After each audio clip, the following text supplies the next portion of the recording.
Hello friends, मैं Rachna Amarnath happy literature channel में आपका स्वागत करती हूँ।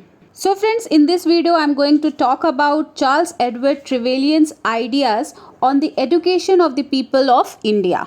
This topic belongs to English studies in India. तो क्वेश्चन कुछ इस तरीके से आ सकता है, what were C.E. Trevelyan's ideas on the education of the people of India? We'll start with an introduction. C.E. Trevelyan, also known as Charles Edward Trevelyan, was a British civil servant and colonial administrator who served in India during the 19th century. तो ये civil servant थे. While he played a significant role in shaping British policies in India, particularly in areas of education and administration, it's important to note that his ideas and actions were often influenced by the prevailing colonial mindset of the time. तो इसका जो भी ideas, जो भी action था, वो किस पर बेस्ड था? उस टाइम के जो कॉलोनियल मास्टर्स थे वो उस वक्त क्या सोचते थे, उनकी थिंकिंग कैसी थी, उस पर ही बेस्ड था। ऐसा नहीं है कि इंडिया के बारे में ये बहुत ज़्यादा अच्छा सोचता था। Charles Edward Trevelyan was one of the foremost crusaders for the establishment of English studies in India. Crusaders means warrior. Like his brother in law T B. Macaulay, तो ये टी.बी. मैकॉली का ब्रदर इन लॉ था।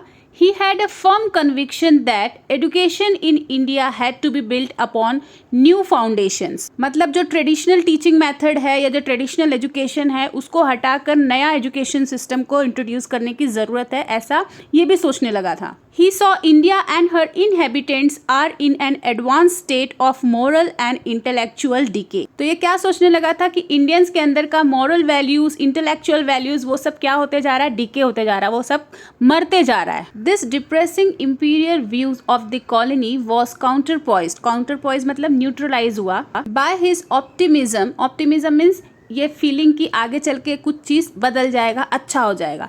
That teaching of English literature and language could successfully rejuvenate the people of India and lead them away from the path of false beliefs, false religions and immoral behavior. तो इनकी क्या thinking थी कि अगर हम English studies को India में introduce करते हैं, लोगों को इंग्लिश पढ़ाते हैं, वेस्टर्न एजुकेशन देते हैं, तो इनका जो फॉल्स बिलीफ है, इनका जो फॉल्स रिलीजन है और इमोरल बिहेवियर है वो ख़त्म हो जाएगा, उससे ये लोग दूर हो जाएंगे। Trevelyan's views on education in India were also influenced by utilitarian principles. Utilitarian principle मतलब फायदे का प्रिंसिपल। अगर हम किसी को कुछ दे रहे हैं तो उसका कुछ फायदा होना चाहिए। He believed that education should primarily serve practical purposes such as producing a workforce that could efficiently serve the colonial administration and fulfill the economic needs of the British Empire.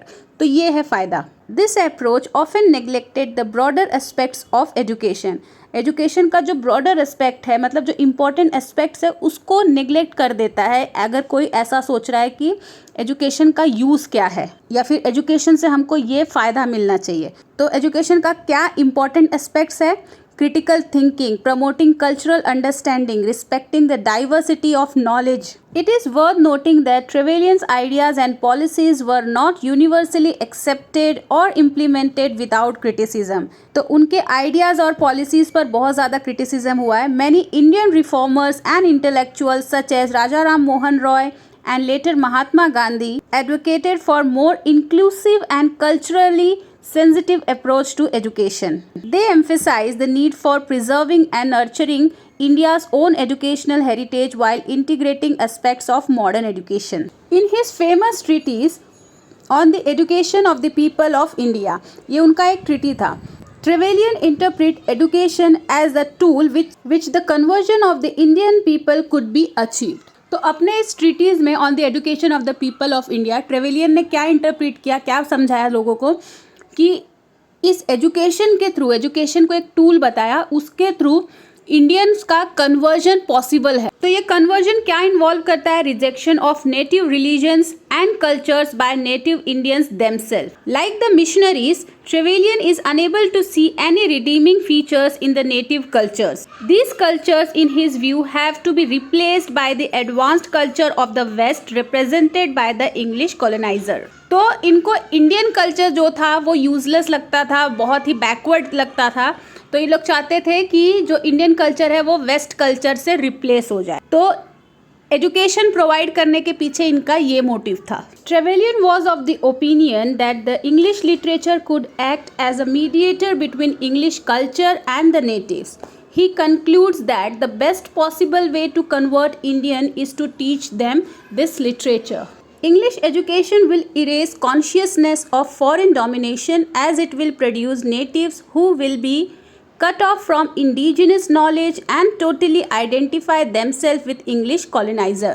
तो ट्रेवेलियन ने क्या कहा था, English education के वजह से जो लोगों के अंदर एक कॉन्शियसनेस है कि हम फॉरेनर्स हैं, हम आउटसाइडर्स हैं, मतलब जो इंग्लिश थे, मतलब जो ब्रिटिशर्स थे वो आउटसाइडर्स थे, ये कॉन्सेप्ट इंडियंस के दिमाग से ख़त्म हो जाएगा इंग्लिश एजुकेशन के थ्रू, क्योंकि वो इंग्लिश एजुकेशन के थ्रू हमारे कल्चर्स को पढ़ेंगे, हमारे वैल्यूज़ को पढ़ेंगे, तो इसके वजह से जो फॉरेन डोमिनेशन का जो कॉन्शियसनेस है वो ख़त्म हो जाएगा।